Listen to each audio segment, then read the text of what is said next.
முடிஞ்சா பண்ணுங்க. முடியலன்னா விட்டுருங்க. என்ன அண்ணாச்சி சொல்லிட்டு போயிட்டாருன்னு சொல்லி அதுக்காக முயற்சி பண்ண வேண்டாம். இங்கே இல்ல.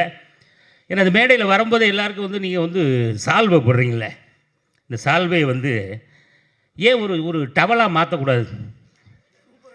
ஏன்னா ஏன்னா இதை வச்சு ஒன்றுமே பண்ண முடியலண்ணே. நான் வீட்டில் ஒரு 1700 சாலுக்கு மேலே இருக்குது. இதை என்ன பண்ணலாம்?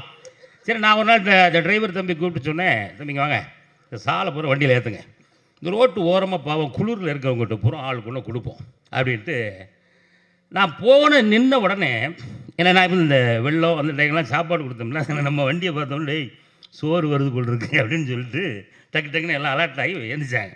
அப்போ நான் சோறுலாம் கிடையாது, கொஞ்சம் இருங்க, ஆமாம் என்கிட்ட சால்வை நிறையா இருக்குது, இந்த குளிர் நேரங்களில் பாவம் நீங்கள் வெளியே படுத்துருக்கீங்களா, கொஞ்சம் கொஞ்சம் அதுக்காக ஒன்று கொண்டு வந்தேன் அப்படின்னு சாலை வாங்கி அப்படி விரிச்சிட்டு ஒருத்தர் அப்படி பார்க்க,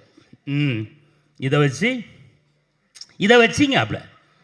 அப்போ நான் யோசித்தேன், ஆமாம் இதை வச்சு என்ன பண்ணேன், போச்சுன்னா ஒரு மாதிரி சிக்கு சிக்குன்னு குத்துதான் உடம்பு பூரா. பாவம் அவன் ட்ரெஸ் இல்லாமல் வேறு இருக்கான் பார்த்தீங்களா.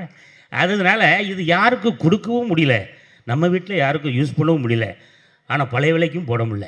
இவ்வளவு பிரச்சனைகள் இருக்குது. அதனால் இந்த சால்வை போடுற இந்த நிகழ்வில் இது அடுத்த படத்திலிருந்து நம்ம இந்த தமிழ் சினிமாவில் தயவு செய்து ஒரு குற்றாலத்து துண்டாவது போடுங்க. ஆமாம், எனக்கும் உதவும், எல்லாருக்கும் உதவும் அப்படின்றத ஒரு அன்பான வேண்டுகோளாக வச்சு அடுத்த மேடைகளில், அதாவது வந்து நம்ம நெசவு தொழிலையும் பாதுகாத்த மாதிரி இருக்கும். ஆமாம், இது எல்லாமே வடக்க உள்ள கலாச்சாரம் போல் இருக்குது. இந்த சால்வெல்லாம் எங்கே பின்னுறாங்கன்னு தெரில. ஆனால் நம்ம நெசவுகளையும் காப்பாற்றுவோம், நெசவு தொழிலையும் காப்பாற்றுவோம், எங்களையும் நாங்கள் காப்பாற்றி விடுவோம்னு சொல்லி தயவு செய்து ஒரு டர்க்கி டவல் குறைந்தபட்சம் குற்றாலத்து துண்டையாவது போட்டு, ஆமாம், அடுத்த மேடைகளிலிருந்து இப்படி ஒரு அற்புதமான விஷயத்தை ஆரம்பித்து வைங்க அப்படின்றத ஒரு அன்பு வேண்டுகோளாக ஏற்று, மீண்டும் நிர்வாகம் பொறுப்பல்ல, மிகப்பெரிய வெற்றி பெற வேண்டும், துண்டு கேட்டதுக்கும் இந்த நிர்வாகம் பொறுப்பல்ல அப்படிங்கிறத அன்போடு கேட்டு வாழ்த்தி விடைபெறுகிறேன். நன்றி, வணக்கம்.